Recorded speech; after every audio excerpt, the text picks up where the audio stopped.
पति पत्नी का सच्चा प्यार। एक आदमी ने एक बहुत ही खूबसूरत लड़की से शादी की। शादी के बाद दोनों की ज़िंदगी बहुत प्यार से गुजर रही थी। वह उसे बहुत चाहता था और उसकी खूबसूरती की हमेशा तारीफ़ किया करता था। लेकिन कुछ महीनों के बाद लड़की चर्म रोग से ग्रसित हो गई और धीरे धीरे उसकी खूबसूरती जाने लगी। खुद को इस तरह देख उसके मन में डर समाने लगा कि यदि वह बदसूरत हो गई तो उसका पति उससे नफरत करने लगेगा और वह उसकी नफरत बर्दाश्त नहीं कर पाएगी। इस बीच एक दिन पति को किसी काम से शहर से बाहर जाना पड़ा। काम खत्म कर जब वह घर वापस लौट रहा था, उसका एक्सीडेंट हो गया। एक्सीडेंट में उसने अपनी दोनों आंखें खो दी, लेकिन इसके बावजूद भी उन दोनों की ज़िंदगी सामान्य तरीके से आगे बढ़ती रही।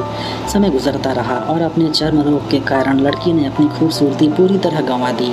वह बदसूरत हो गई, लेकिन अंधे पति को इस बारे में कुछ भी नहीं पता था। इसलिए उनका जीवन खुशहाल विवाहित जीवन पर कोई प्रभाव नहीं पड़ा। वह उसे उसी तरह प्यार करता रहा।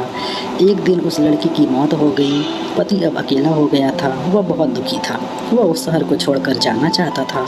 उसने अंतिम संस्कार की सारी क्रियाविधि पूर्ण की और शहर छोड़कर जाने लगा।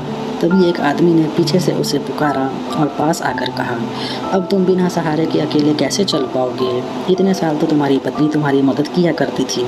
पति ने जवाब दिया, दोस्त मैं अंधा नहीं हूँ, मैं बस अंधा होने का नाटक कर रहा था, क्योंकि यदि मेरी पत्नी को पता चल जाता कि मैं उसकी बदसूरती देख सकता हूँ तो यह उसे उसके रोग से ज़्यादा दर्द देता। इसलिए मैंने इतने साल अंधे होने का दिखावा किया। वह बहुत अच्छी पत्नी थी, मैं बस उसे खुश रखना चाहता था। बताना दोस्त लोग, आप लोगों को ये प्रेम कहानी कैसी लगी? लाइक कर देना भाई, सब्सक्राइब कर देना। धन्यवाद। बताना आप लोग कमेंट करके, सब्सक्राइब करके कैसा लगा। ठीक है, धन्यवाद।